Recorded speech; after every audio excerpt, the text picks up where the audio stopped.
Welcome to the Open-Hearted Podcast.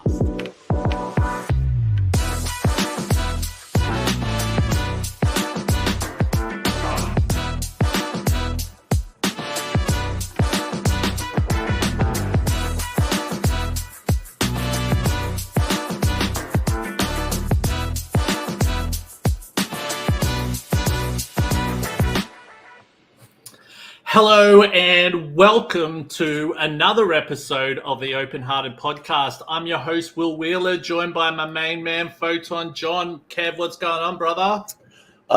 Just working through the day, taking a quick break to do this. Taking a quick break, a nice hour break, right? Yeah. Nice. Little Husky started rehearsing a new set for the tour, so nice, man. Nice, getting ready for a big tour, yeah? Yeah, like 20-something dates all up and down the country. 20-something days, mate. Awesome. How's the heat holding up where you are? It's absolutely awful. I want to die. Oh, okay, cool. It's not supposed to be this hot this far into autumn. True. Well, it's funny because I've got my parents down from Brisbane to Sydney today, and it's going to be like one of the hottest weekends on record. It's not even summer anymore. So crazy stuff. But talking about like crazy, I suppose, weather, our guest today is probably in the opposite to what we are. So what we're actually going to be covering today is, and I better have a quick look, we're going to be covering a deep dive into neurodistinct imposter syndrome with Dr. Matt. So I might bring him up on the stage. Dr. Matt, how's it going, my man? Awesome to see you. Awesome to be here. Thanks for having me. Yeah, no, not a problem. Like we were talking about before we jumped on the podcast there before, just this crazy weather. You would think it's starting to warm up over your way. We were thinking it was starting to cool off down here. That was why I invited my parents down here at this time, because I was like, holy crap, let's come down when it's cooler, right? Because you've lived in Sydney. It's actually not too bad when it's quite cool here, right? It's gorgeous. I mean, we flew down in July 2024, and I'm not saying I needed a coat, but I was like, okay, a long sleeve t-shirt. When I left, it was December, and it was 36 degrees in Sydney. And don't ask me what that means in Fahrenheit because I don't remember, but I know it was hot. I think that's pushing towards 100. I think 40 degrees here is close to 100 degrees Fahrenheit. So very hot. So we fly from Sydney to Los Angeles to here in New Jersey. And when we landed here in New Jersey, it was 10 degrees Fahrenheit and sleeting. And they had to pull me off the plane. Like, I was like, no, don't send me back. Because I didn't have any winter clothes. I had been gone for 6 months. And, it was a very rude welcome back to the United States. Wow, crazy. You know what? I remember when I was living overseas, I went from winter straight back into the middle of summer. That is not fun. You know what I mean? But fun times ahead. I mean, Australian hot is hot. Yeah, man. Hell yeah. And you cannot prepare for that. But what we might do before we quickly get into the podcast, I might just do some housekeeping in regards to where people can find us. So if you're listening and you haven't already done so, please subscribe, like, and follow to all of our social media platforms. You can see us up the top there. Facebook, Instagram, Twitter, Twitch now, YouTube, LinkedIn. And also, too, we've also now got our website. So if you go to the openheartedsociety.com website there, please subscribe where you can get all of our cool content, our podcasts, lots of cool stuff happening with that shortly. But enough about that. We really got to come here for the main man today, who we're all waiting for, Dr. Matt. Actually, we were talking about this before. Dr. Matt, how do you pronounce your last name, my man? Zakreski. Yeah. Dr. Matt Zakreski. Hey, there you go. Top notch. Yeah, there you go. Do you know what, right? I don't know if it could be just a me thing. I don't know. But sometimes I could practice getting someone's name right. But when it comes to actually doing it without being assisted, I always stuff it up. You know what I mean? But anyway, we'll get into it. But before anything, look, tell us a little bit about yourself. You know, you're doing some really great work. Yeah, tell us a little bit about who you are. Well, so I am a twice exceptional adult. I was identified gifted in second grade here in the US and then diagnosed with ADHD in high school. And like a lot of twice exceptional people, my giftedness masked a lot of the things about ADHD, you know, and sort of taught me this idea of like, well, can't I just think my way through it? And the older I got and the higher the demands got, the more I realized that no, I could not, you know, and there's a sort of a rude awakening that can come with that if you're not careful. And, you know, I often say I ground a lot of the work I do in that I was so lucky. Both of my parents are psychologists. They trained under people who knew giftedness. They knew what to look for. They had the skills. You know, very few people are that lucky. So I always said to my folks, like, if I get to do what you do, I want to work with people like me because being smart isn't easy. And this was in the 90s. We didn't have words like twice exceptional or masking or neurodivergent. I mean, it was just, oh, you're weird. You're broken. You know, I can't tell you how many times in school I heard, you're so smart. If only you could get your ADHD under control. And every time it was like, you know, like, so I don't know if you went through the same thing. Like, I had a lot of people come up to me because like I was saying before, I'm twice exceptional myself, right? And it was strange growing up because for me, in my brain, I felt really intelligent and smart, but then there was all these other things going on where I just couldn't do it. And I'd be getting knocked down and being made to feel stupid. But then in my brain, I'm thinking, I don't feel like this at all. And I would do other things where my strengths were, and I was blitzing it. Did you ever go through similar stuff like that yourself? Oh my gosh. I mean, the wars we fight up here, right? I mean, just the amount of, you know, comments you hear and things that sort of stick with you. I mean, I remember being in grade 8 and having a teacher say, you know, for someone who is as capable as much as you are, it hurts that much more to watch you slack off. And I'm like, I thought I did a good job, you know, because the content I presented was great, but like a true ADHD person, I forgot the little nitty gritty pieces that, you know, it had to be in a certain font and it had to have a staple on the upper left hand side. I didn't pay attention to any of that crap. I just wrote a really good paper, and you know, so I got a B minus, and you know, I got an 80 out of 100. Not because what I wrote was bad, but because I didn't follow these arbitrary rules. And, you know, I mean, and, you know, the fact is I'm 39 years old. I turned 40 in October, and I still can remember that.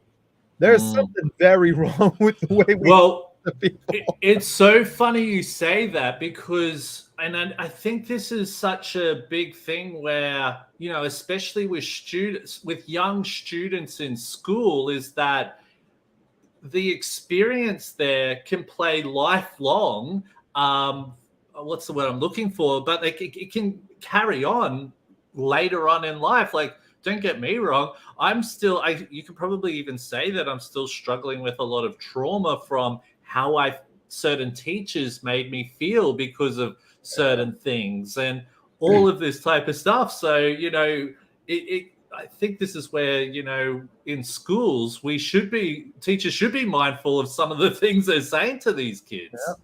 Yeah, I mean, I'm a touring musician with some level of success, and you know, and when I was like 14, 15 in school, I remember music class specifically because that was my budding years as a musician, and I would walk into the soundproof room with my friends and then perfectly mimic an 11-minute long, you know, psychedelic rock track on guitar and vocals, then sit down at my desk and fail music repeatedly.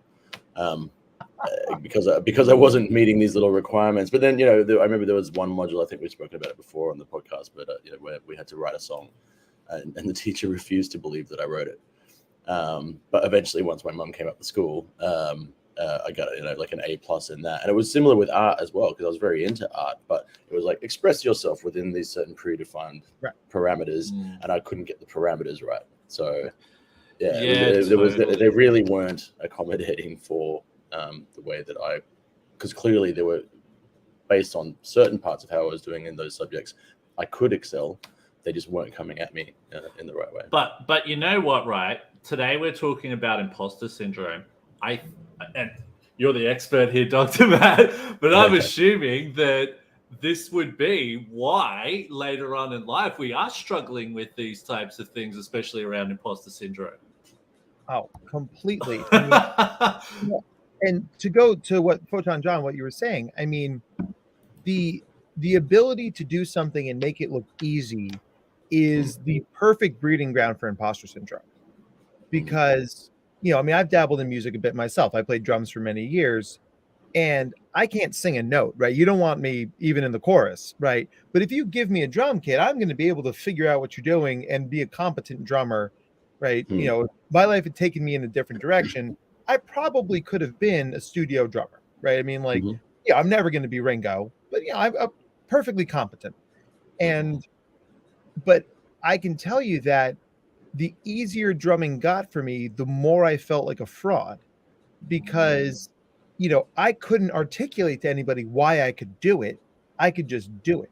So I saw people grinding, and I saw people taking classes and talking about music theory, and people who could sing notes and understood music. And I just said, beat goes like this.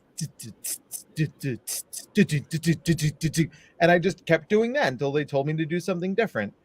And it was, so that's actually the background of my computer, is that the intersection of making something look easy and not giving yourself credit for it is where imposter syndrome comes from. And when you do as much as I do, with the various jobs I have, I open myself up to feeling like a fraud a lot, because I get to do a lot of podcasts, and I get to do a lot of talks, and I get to see a lot of people for therapy, and I get to write a lot of things. And every time I do, there's that part of my brain that's like, if you were really good at this, you'd be doing it this way. And it's like, oh, I hate that voice. But, at this point, I've learned to live with it. It's so interesting you say that, because even for myself, like I do a lot of stuff in the educational space. I'm talking like adult education. And, I'm getting a lot of people reaching out to me now going, hey, we're interested in what you're doing here.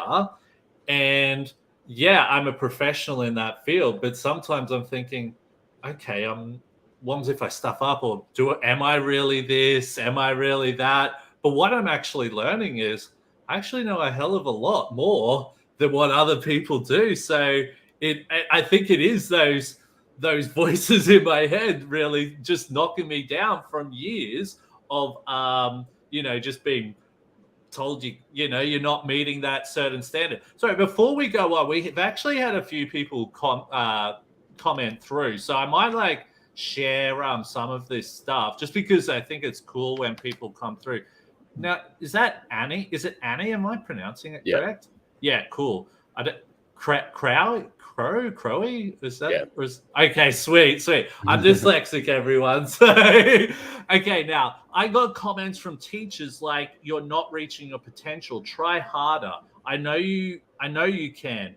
We've got so much potential. Smart but consistent. Procrastinate too much, etc., etc." And I think another thing she shared before as well, I got through law school with zero effort, then entered the legal profession, and through someone is going to figure you out, you're a fraud. Yeah, I've definitely felt that sometimes too, especially working in the neurodiversity space as well. I'm not a doctor or anything like that, but sometimes I think, oh, I'm not this. Am I a fraud type of thing? But I think I'm starting to learn that your own experience is valuable within itself as well. Sorry, we've just got one other person who's just reached out as well. I'm sorry, I just can't pronounce your name there. I'm so sorry. I am a researcher and I read a lot, but still feel like an imposter, So these people messaging through are very highly skilled people. And you know what? I think it's really cool hearing from these people, because there's probably a lot of people listening who are maybe working and building up those careers who may not maybe feeling that type of thing as well. Yeah. Yeah. You know, but anyway, so what we might do on the next part here. So you've spoken a little bit about your journey. So what are some of your qualifications, and what is that, you know, your diagnosis? When were you diagnosed? How has that journey been for yourself, Dr. Matt? It's been hard, you know. I mean, I mentioned before, right? I don't feel like when I was a kid we had the word masking, right? I don't think it was a term I understood, you know. And growing up as a straight white guy in the suburbs in the 90s, you know, you did sports. It was sports. You did sports. You talked about sports. You watched sports. You played sports. You did sports. And don't get me wrong, I love sports, but I just remember thinking I was always holding myself back. You know, I was always, you know, people would walk out of a test and be like, "Oh man, that was so brutal," and they'd look at me and be like, "Yeah, those things." You know, I would finish a test in 7 minutes and sit there flipping the papers back and forth, buying time until somebody else turned in the test. Then I could go turn in the test. And, you know, and at the end of the day, you know, maybe those things are not the end of the world, but every single one of those choices took energy, took time away from the things I'm trying to do, you know. And it wasn't until I went to my first gifted camp that I realized that there were people out there who were just as smart as me, who thought like me, who cared like me. And that was probably the single most personally important moment of my life.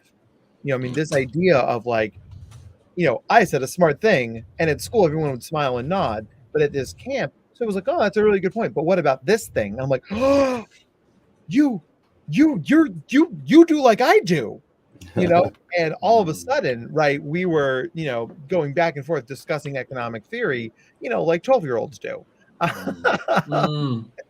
You know, but just it's hard to tell that story without a smile on my face, because that's the stuff, that's the magic, you know. And I mean, for all of its ills, thank God for the internet, because we can connect across 12,000 miles, or God knows how many kilometers. I'm not going to do that math.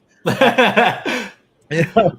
but you know what? It's so true, because I think the biggest thing and I've said this so many times, is that I felt so lonely, not lonely as in like I had no friends, but lonely at school, that I was the only one who was dyslexic. I was the only, well, at that point I didn't know I was ADHD.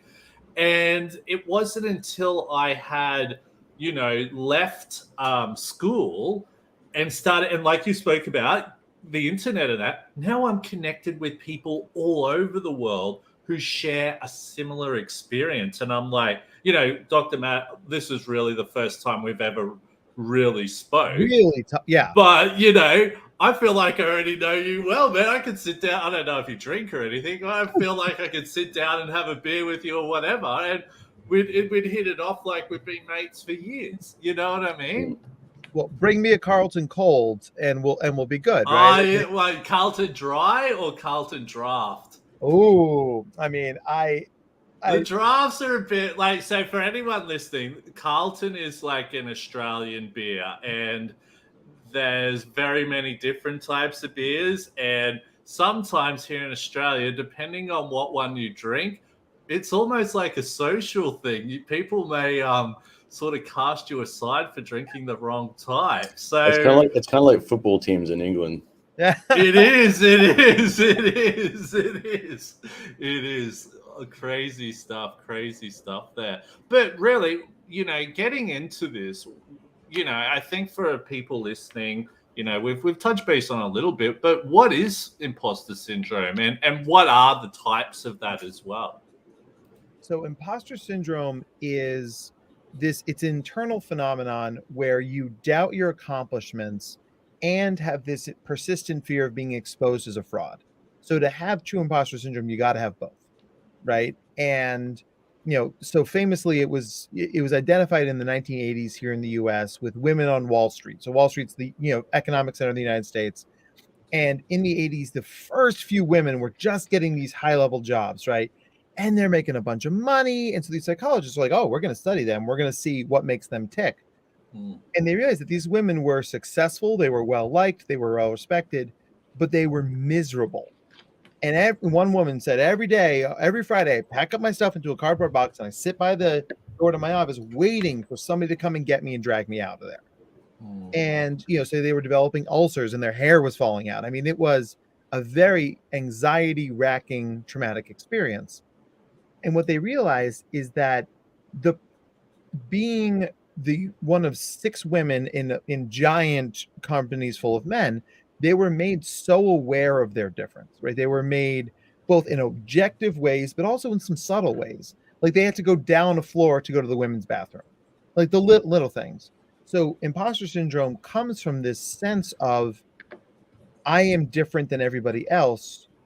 And that difference can be made explicit or implicit, but that difference can make us think, because I'm not like everybody else, there's something fundamentally flawed about me.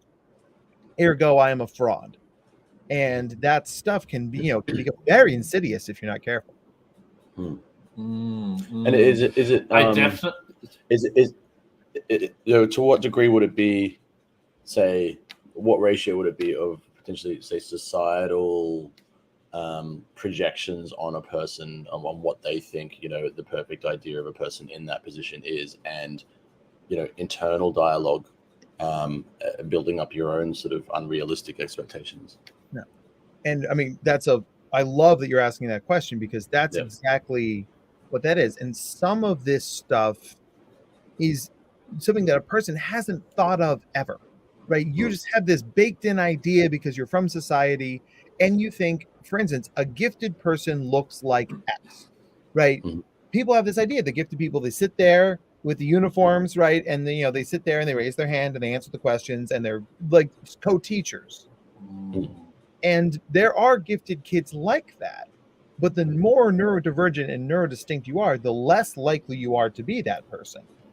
So if you're going against this preconceived notion of what a gifted person, quote unquote, is, right, then you've already stepped into that imposter syndrome. And if there are things that are overt about you, like, for instance, like, say you're a native Australian, or you have a physical disability, or you have tics, right? All of a sudden, these things that are made explicit and apparent serve to fuel the fire of imposter syndrome, because it's like, I'm not like everybody else. There must be something fundamentally wrong with me being here, right? And it erodes all the good stuff out from underneath you. Wow, crazy. Building on from that, I think when we were doing some research, so is there different types as well? Is there? Did you already cover that, or? We're getting to it. Okay, sorry.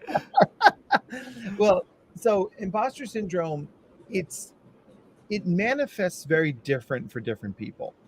If you think about it in terms of anxiety, right? Anxiety causes us to either fight or run towards the problem, flight, run away from the problem, or freeze, right? Because I can't decide what to do, right? Your imposter syndrome might manifest in one of those 3 ways, right? Some people, like, I got a sales job in international travel right out of university, and I was sure that they had hired the wrong guy, so I worked my butt off. So in that case, my imposter syndrome drove me towards the problem, and I made the most phone calls, and I sent the most emails, and I made a lot of money for me and the company. There are times my imposter syndrome, like, for instance, trying to write a book, is like, I should do it, but I can't. I should do it, but I can't. I should do it, but I can't. I should do it, but I can't. That's the freeze move, right? I can't. I have a book in me. I just can't take that next step. And then it's stuff like, oh, you should, you're really good at this. You should have your own podcast. And I run for the hills on that one. Exit stage left. You'll find me hiding behind Uluru. It's not a thing that I can marshal my anxiety about. But all 3 of those versions show this idea that like whatever successes you have or are capable of feel fraudulent because there's something in your brain telling you, nah, man, that's not your journey. That's not a thing you get. And what you'll find with any exploration is that's not true, right? Anybody is capable of anything, but sometimes we become our own biggest barriers to getting there. It's funny you say that because I actually have written a book, and I think the first thing was, and it's funny you say that, for a long time I sat there going, you know what, I really want to write a book. And I'm thinking to myself, well, why don't you just start? And then one day I just went, well, because I would then read about how to write a book. I would watch YouTubes about how to write a book. And I'm thinking, why don't I just start writing a book?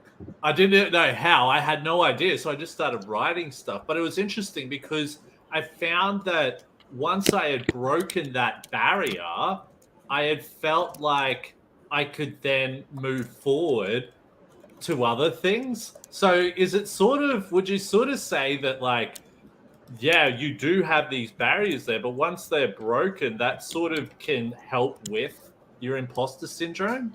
Or does that just move to another area of it? So depending on the amount of support one gets, both of those things can happen. The very first time I got to give a talk in front of a bunch of people, I was nervous and shaking and thinking somebody's going to come up here that can grab me, get me out of there, right? And when that didn't happen, I had this flash of moment where I thought to myself, you know what?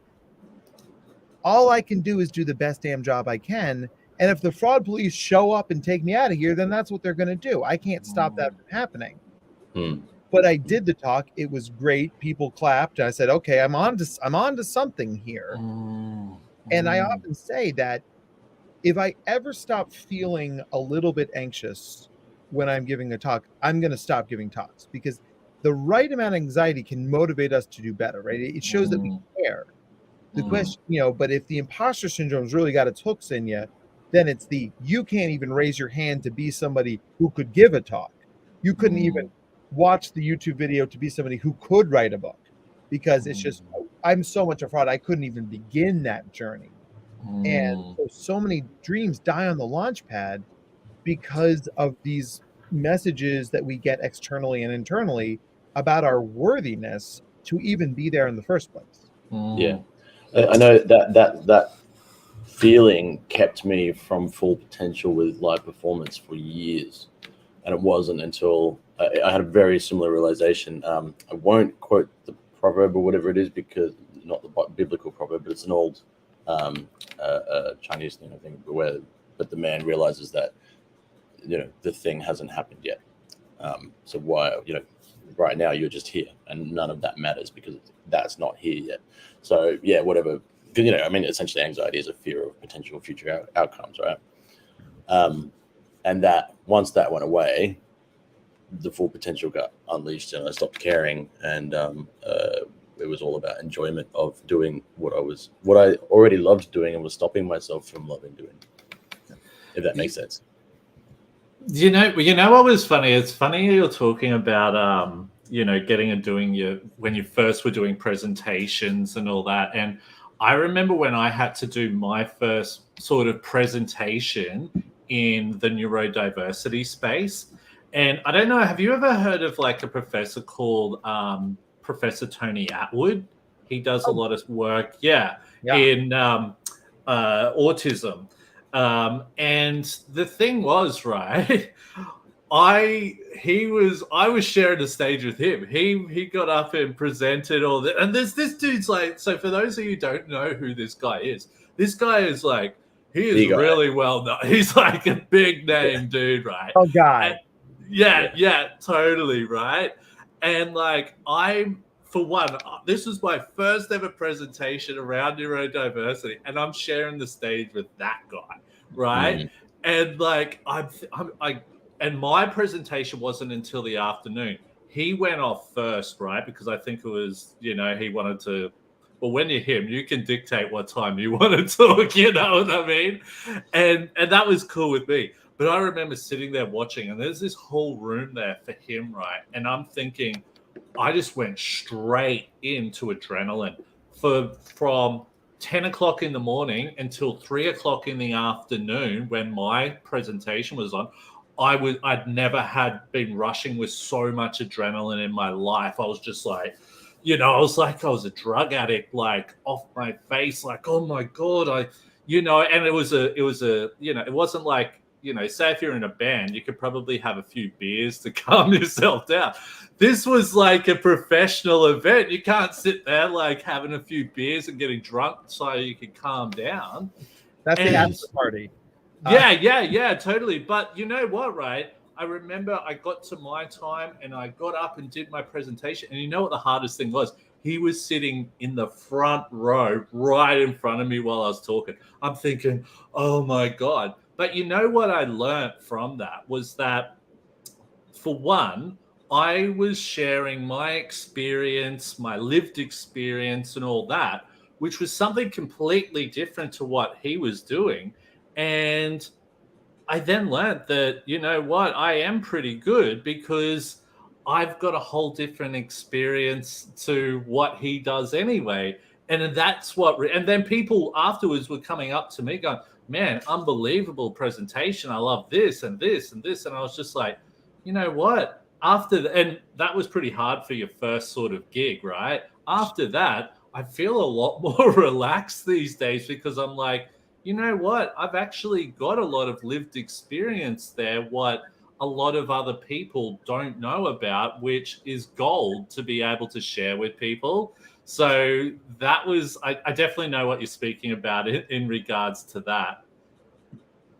All right. Sorry, I've just had a few people come through here. But, you know, we've been speaking about, you know, what it is and all that. But how does this relate to, you know, neurodiversity and people? Because obviously, you know, probably not just neurodistinct people struggle with imposter syndrome, but how can this really relate to the neurodiversity community?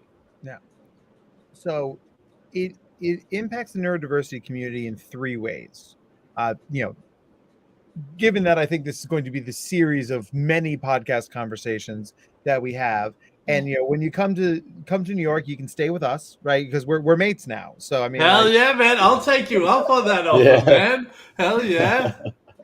I might rock up with 4 band members one day. Yeah, you've got the drum kit, right? Sit on drums. That's the price of admission, right? I mean, Yeah. Totally. You can give me a conga and I'll sit in the corner. I'll be very well behaved. But you know, I think in threes, right? So that's you know, so the first is one's neurodivergence, especially if it is non-diagnosed or not accepted, becomes that internal sense of difference. I don't fit because I'm not like everybody else, right? So that's the first way, because many of us are carrying around these divergences or these distinctions and either not knowing or not having our environments get it really or understand it. So that's part one. Second thing is what we call the imposter cycle. So you get a task to do, right? You have to speak at a conference, you have to write a paper, you have to cook dinner for your significant other. That causes a certain amount of anxiety. That anxiety shows up in either over preparation, I did way too much, or under preparation, I pushed it off, put it off, and I ended up when got some meat pies at the last minute and acted like I cooked them, right? Like, good job. And so, but because you're very capable, because you're an intelligent person, you're successful. You do a good job. And everyone's like, wow, look at Will. He did really good here, right? And they give you praise, but because you know what your journey was and how full of holes it was, you can't accept that compliment. So you, instead of getting the positive reinforcement, you push the compliments away. You just feel lucky. So the single biggest distinction, right, for regular anxiety versus imposter syndrome is you finish a thing. Do you feel good about it, or do you feel lucky it's done? If you feel lucky it's done, you probably have imposter syndrome. And because neurodivergent people's paths are atypical for how school and work ask you to operate, we are beset by stuff like that. Because everyone's like, oh, there's a test in a week. I studied every night and I did a few pages every night to study for the test. And I did the study and I got a 91 and I feel good about that. The neurodivergent person's like, I read every book in the text 17 times. Or we had a test today, flip, 7. Because you didn't do it like everybody else. Yeah, it's right. Those seeds are planted. And then the last piece of this that, really, I think what I see increasingly from people is the trapdoor of of imposter syndrome, especially for neurodivergent people, is I've never really failed or been challenged before. So I'm sort of floating around on this, like, yeah, I must be good, but like, when does the other shoe drop? And then you hit that first failure. You get cut from the band. You don't get a good grade. You don't get the part in the play. You don't make the first team for the soccer team. Like, I mean, whatever that thing is. And then it's the trapdoor opens and it all comes crumbling down because there's this idea like, well, how good could I have been if it's fallen apart now? Right? Because neurodivergent people tend to fuse with the things they're good at because they care so much. So it's not just you're a footballer. It's like, I am a footballer, right? I'm not just smart. I am a gifted kid. The intensity there fuses us to those thoughts. So a wound to that area of performance is a wound to the self. So it hurts us twice. Wow, crazy. Sorry, you go, Kev. Do you find that time can, the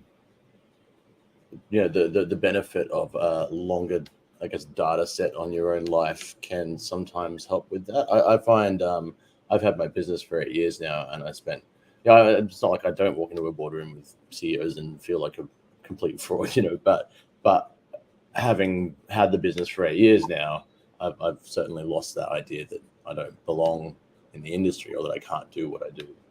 But I don't know if that's just an age thing or a gradual building of confidence. Do you find that time does tend to help this, or can people just sorry to cut you off there. I'm just going to quickly check if my air conditioning is on. Okay. So if you want to answer that while I'm away, I'll be back in 2 secs. Hang on. Okay. Yeah. Or is it like multiple factors that can help towards healing some of that? The first thing we do to heal imposter syndrome is to name it, is to know what it is. I often say that, I give lots of different kinds of talks, but the one that always makes people cry is this one, because they didn't know that they didn't have to feel this way. Right. This, I mean, like, I cannot tell you, Kev, like how many times people have started sobbing during this talk because they're like, I didn't know this was a way other people didn't feel. And it just like, it breaks my heart. Right.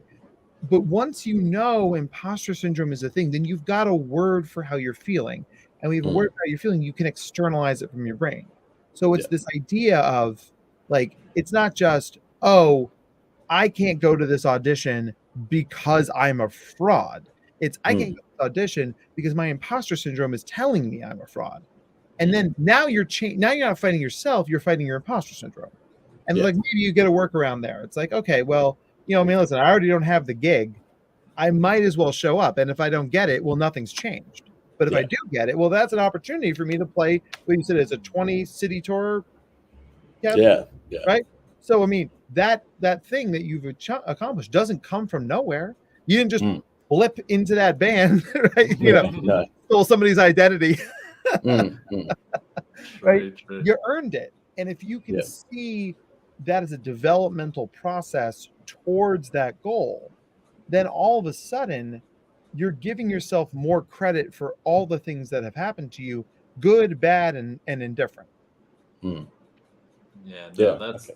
awesome. That's awesome. So how does your work tie in with this? Like what research is there around, imposter syndrome, and what have you done in relation to that?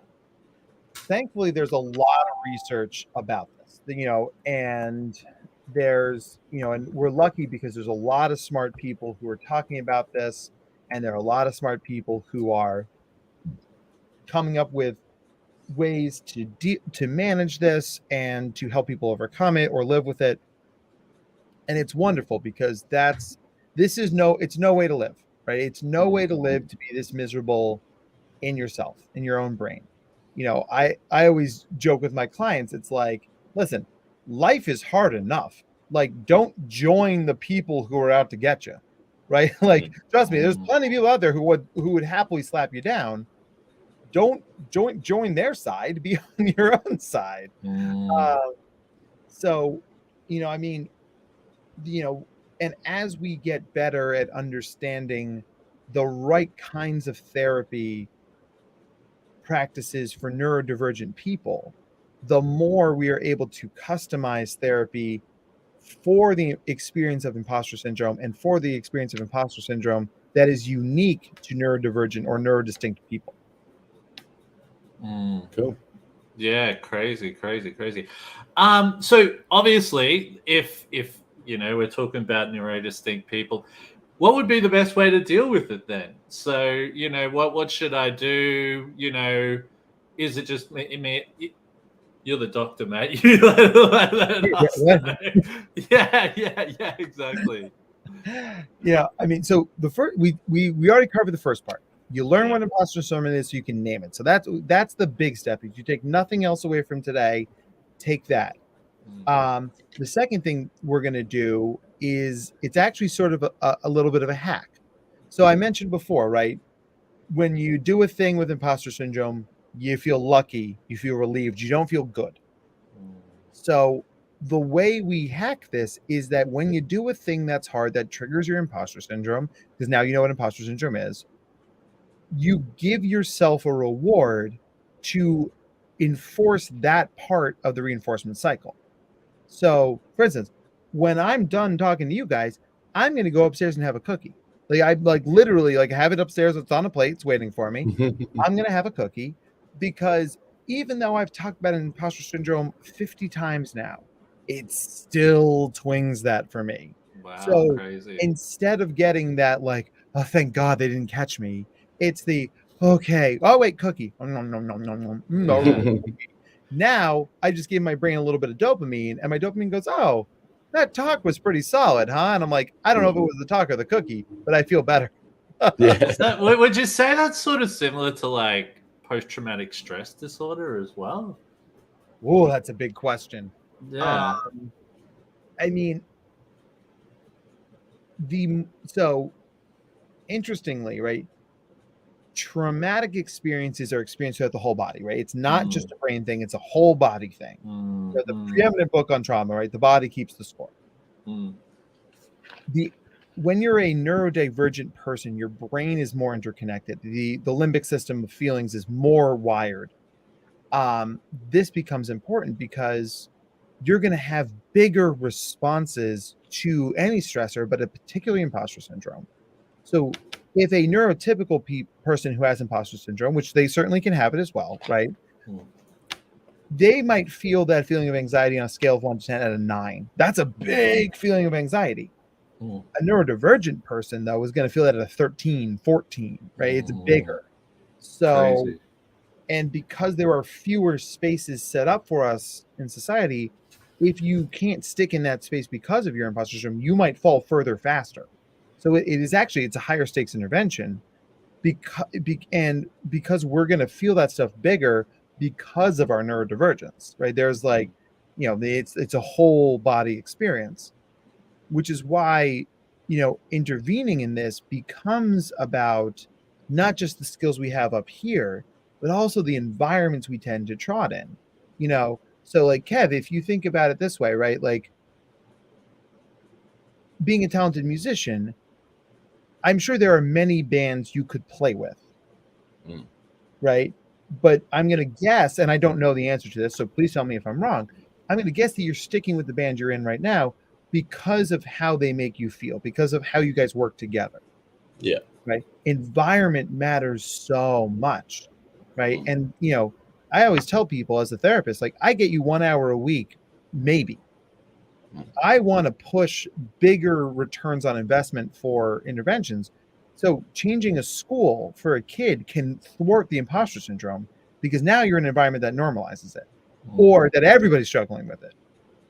Or changing the workplace for an adult, like, hey, you're in the wrong kind of law for somebody with your brain.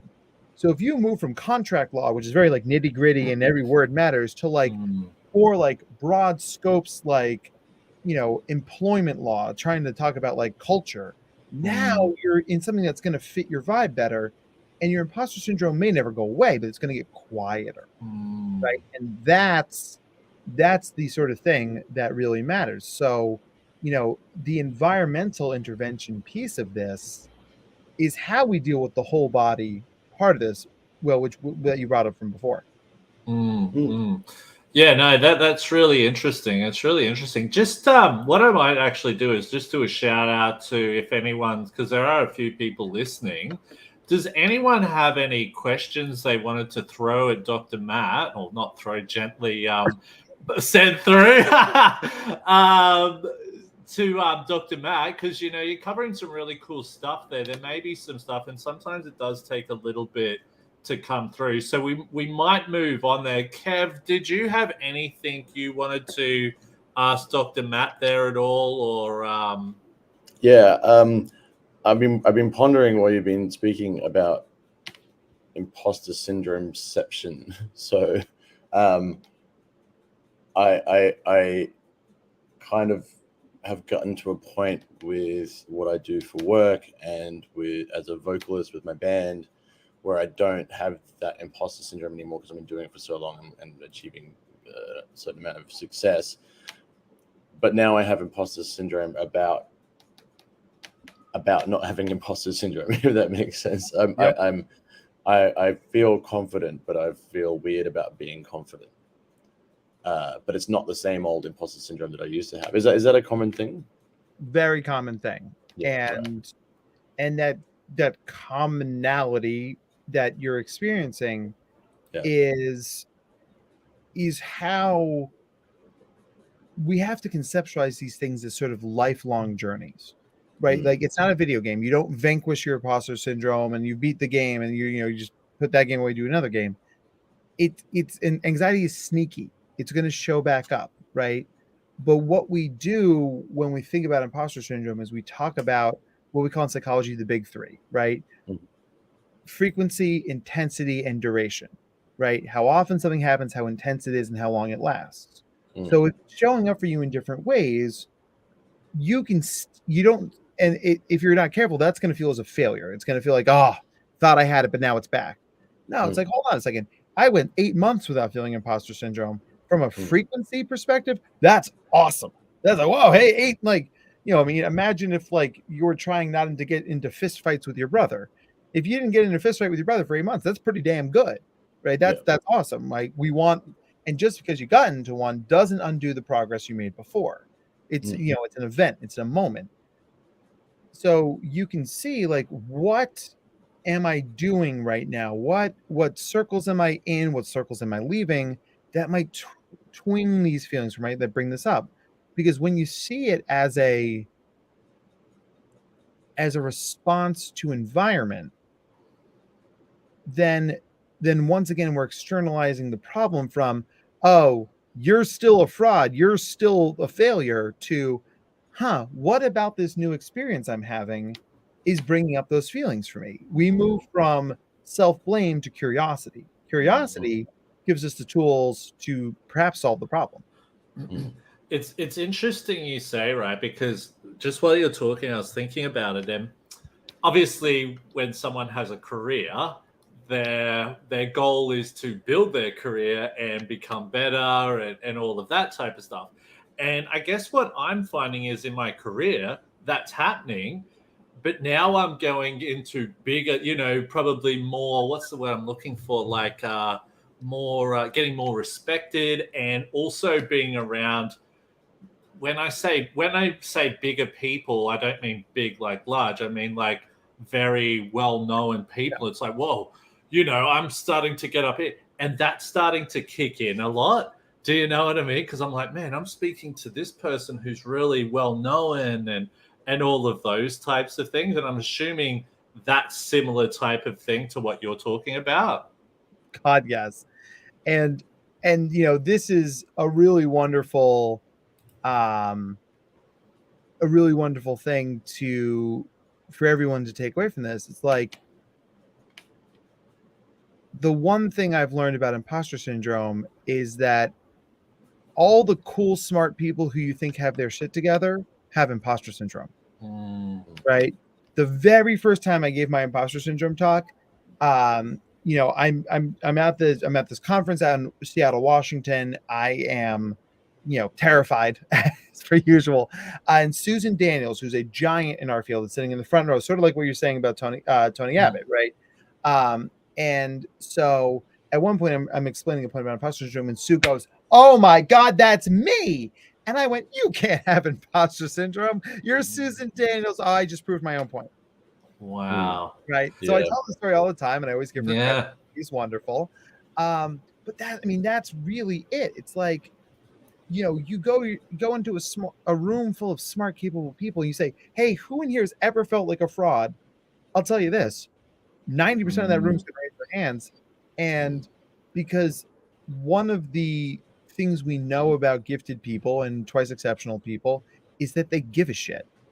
And part of giving a shit means that you're opening yourself up to imposter syndrome, right? Like, I don't feel like a fraud as a homeowner because a home is just a place where I live. I can feel like a fraud as a psychologist, as a speaker, as a father. Like, holy shit, taking my kids out in public, it's like they're watching, like, because I care about it, right? Yeah. But I would rather give you the skills to manage imposter syndrome than to tell you not to care, because caring is what makes us who we are. Yeah, it's so interesting because, now my career is really starting to really take off. I am being around certain people who have quite successful companies and stuff like that. And they say the exact same thing. They're like, yeah, man, I went through imposter syndrome, the exact same thing. And it's sort of like, and it is good to hear that. Like, you're talking about, sorry, was it Danielle? You were saying she was in the front row of one of your talks? Oh, Susan Daniels. Susan Daniels.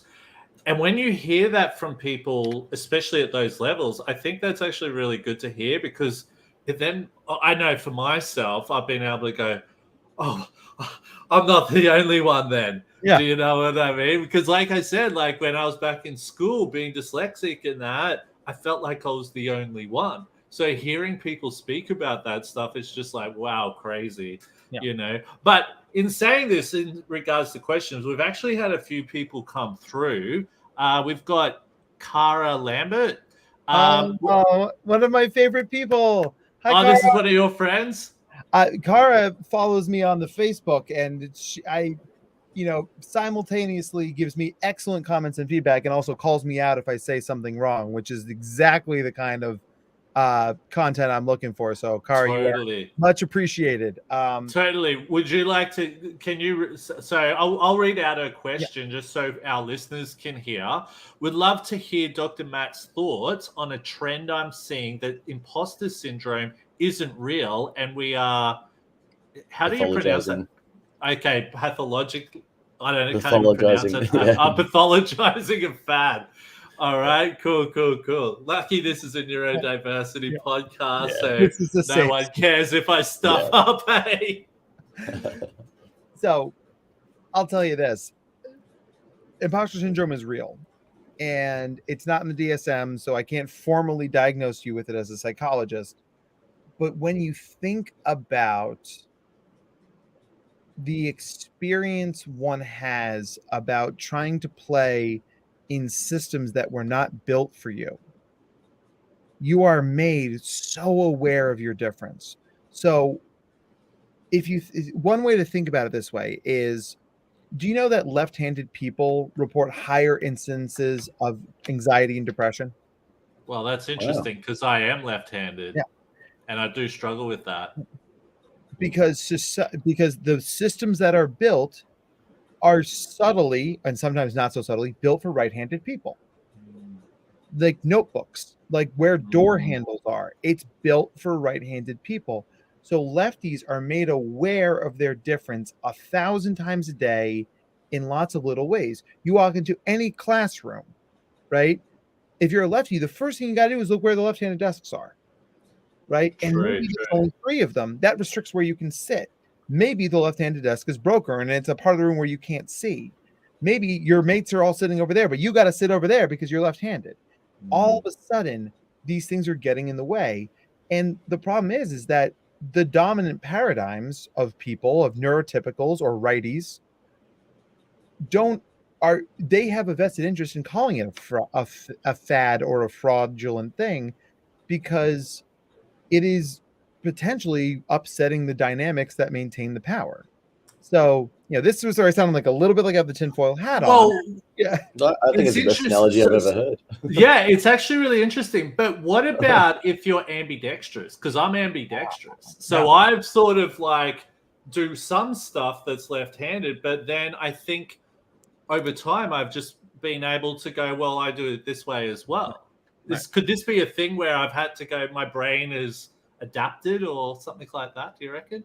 I remember reading a study a while ago, and I'm going to, of course, forget where I read it, but the rates of ambidextrousness in gifted and twice exceptional people are something like 300% higher than neurotypicals. There's I think it's just all those connections in our brain.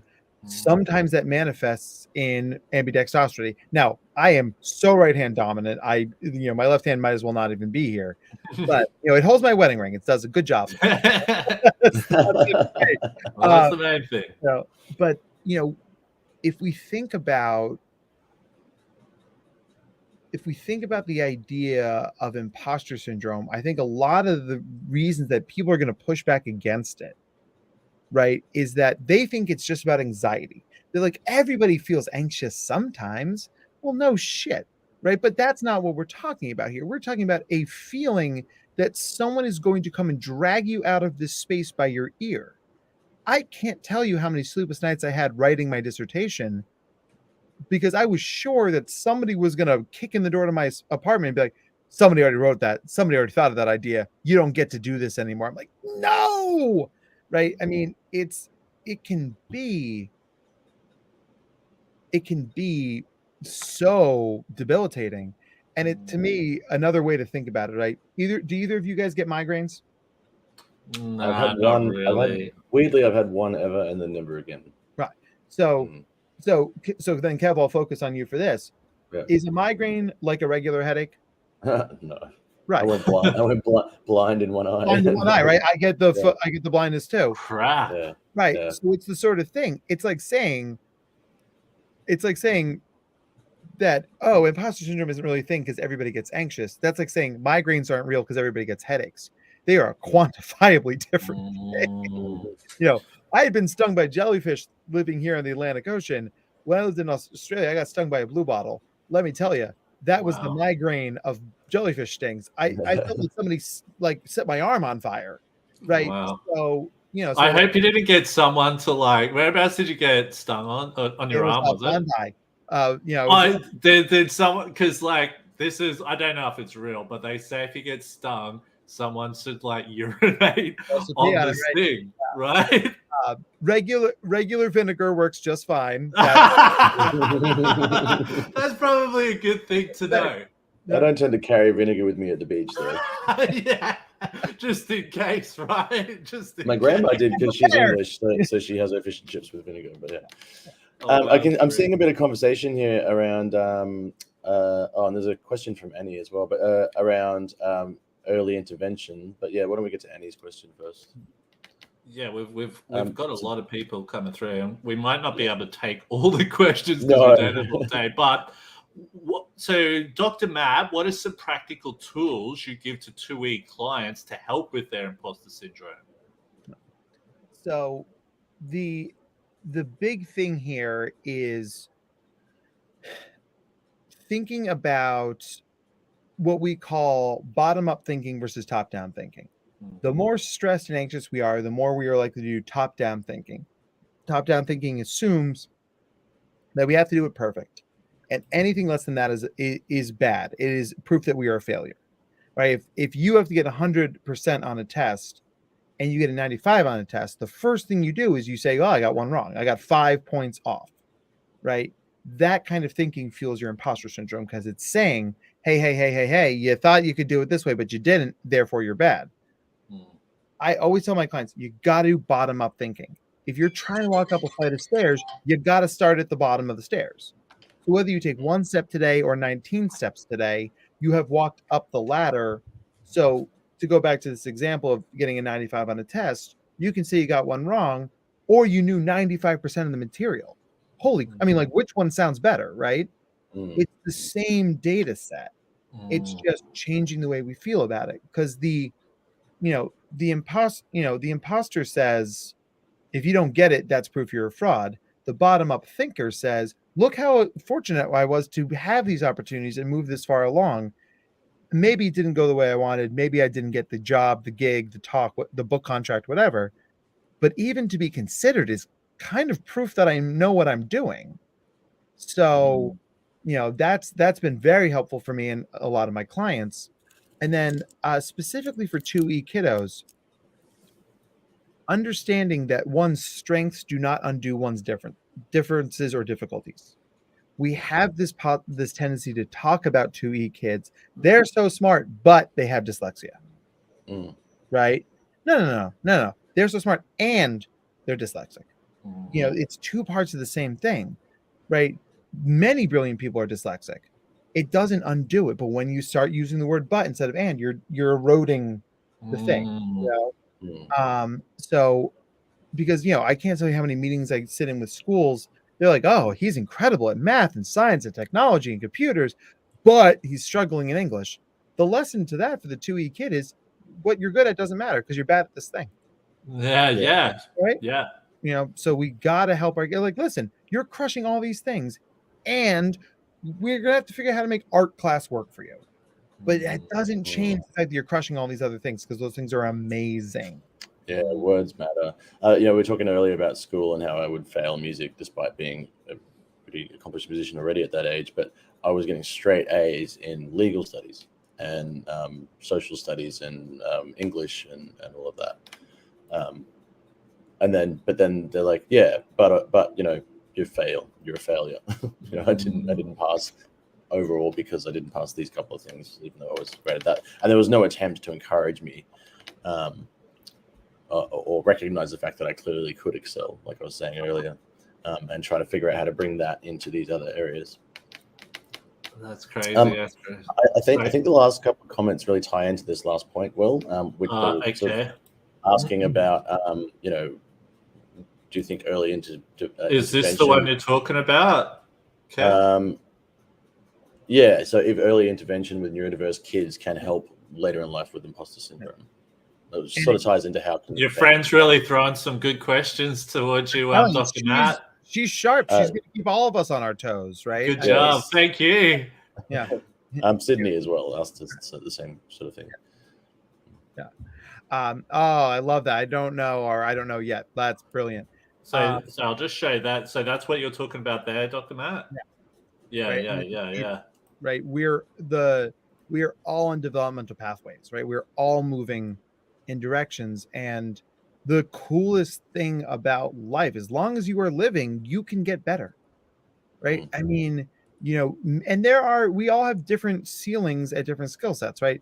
I'm never going to be a good singer ever, but I have worked hard enough to be competent at it, and that's probably as good as I'm ever going to be.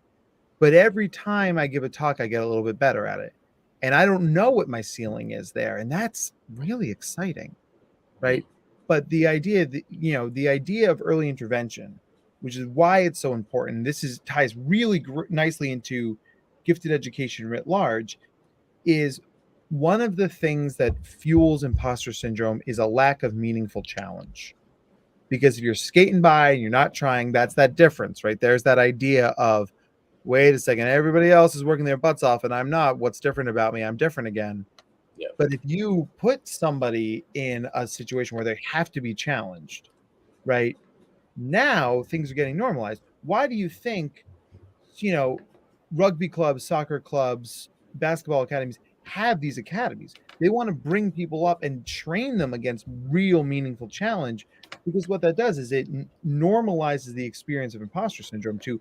We all feel like frauds, guys, because we're being thrown into the wolves, right? Mm. But it's this idea of, okay, but we're doing it. We are escalating the amount of challenge through early intervention, and it's normalizing failure, it's normalizing struggle, it's normalizing anxiety, so those things can't really build a toehold later in life, because you've spent your life with meaningful challenge, and you Yep. know that your worth as a human is not tied to getting that 100 on a test.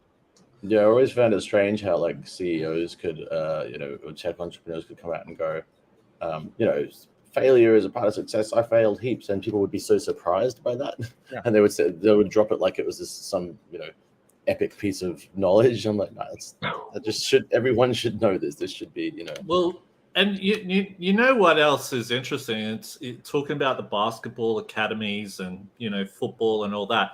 Now think about like I follow the NFL, for I'm an Australian, and I follow like the NFL, like stuff like that. I find it quite interesting, and I really get into like the draft and all that type of stuff there, right? But it's actually been really interesting. I look at a lot of the players who. So there's what was the quarterback for the San Francisco 49? That Brock Purdy? Yeah, I think his Purdy, name is. yep. Now that dude was the last of the draft, right? And that kid's just been coming out blitzing it all year. Tom Brady, he was like one of the last people to come out of the draft as well. And then these people are just going on to these amazing careers. And you would think that and even with Brock Purdy, they almost, it seems like when you're the last person picked in the draft, they make like a mockery of that person, like Mr. Irrelevant and all this type of stuff. Wouldn't that play such a huge role in breaking that person down, you would think? But these people have actually obviously been able to battle through adversity there and go on and build these great careers. Well, it's a great, I often say to people that failure doesn't define us, it refines us. We can't change what happens to us, but we can change how we respond to it. And anytime you take a committed action, it is a direct strike against imposter syndrome. Because imposter syndrome, like any anxiety disorder, wants you to stay still. It wants you to not move or move the wrong direction. Any committed action you take, you're Brock Purdy. Nobody would have blamed Brock Purdy for like saying, thanks for the free truck, and then retiring. Yeah. Right? Nobody had made it from where he was to where he is. But then you think about it, the other way to see that situation is you got nothing to lose. You go up there and you speak in the same bill as Tony Abbott. Well, you're probably never going to be as good as them. Tony Abbott was like the prime minister of Australia, and he wasn't very well liked either. So many words, so many names, right? Yeah, and that's totally. right. So you're never going to probably be as good as him. But if you don't give yourself the chance to play in that same sandbox, you don't know how good you can be. So really, the way to see it is bottom-up thinking. If I do nothing, nothing changes, right? And if I fail, I'm still on the bottom floor. Yeah, such a good way. Gains I get are moving in the direction of whatever my dreams might be. So, and really, it's totally, and it's such a different thing from, say, the people who are picked number one or in the first round of the draft, who then go into this with everyone saying how great this person is, and then you're finding that a lot of those people are failing miserably because they've always been told that, hey, look, you're fantastic, but they're then not able to cut it.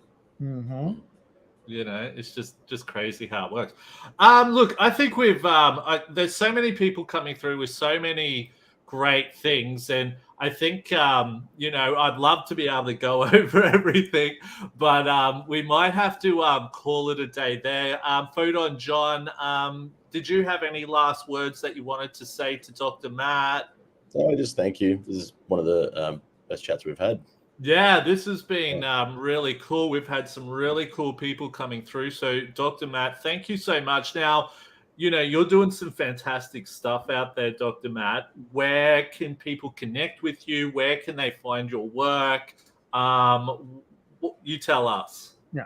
I mean, we've got a really awesome Facebook group, facebook.com/Dr. Matt Zakreski. We have a lot of really good stuff on there. And, I mean, I am often giving talks. Most of them are here in the United States, or I'm going to Canada soon. So they're, I guess, North America. I will speak to the entire continent of Australia, though. It is my life goal to return. So if anybody is looking for a speaker in giftedness and neurodivergence, you send me an email. Man, that could be something we could try and work out in the future. Definitely, because no COVID here, mate. We were locked down for that bloody long. That makes me so happy. All good. But no, mate, I think thank you so much for coming on today. We've still got comments coming through. So thank you so much for coming on today. If you are listening, please connect with Dr. Matt. He's got some really cool stuff. And like we spoke about before, there's so many other topics that you sent through to us, and we'd love to have you come back on. And because I just feel like this is just a chat. We're just like, it feels so normal and natural. Yeah, it does. We're just having a little bit of a chat here. Yeah. Maybe next time, we could send you over some Carlton Draft there or Carlton Dry, and we could have a few beers because it's the evening where you are, right? Yes. Yeah. It's lunchtime where we are.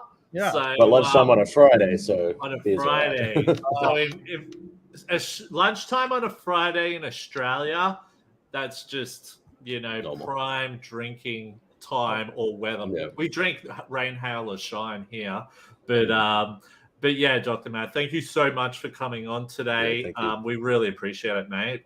It was a real treat, and I'm lucky enough to get to a lot of these, but I mean, this felt so. I really felt like I was just talking with two friends, and yeah, totally. If some people got some good stuff from this, then we've done our jobs, and I think there's a lot of stuff we can talk about. So I'll just start counting the days until the next one, my man.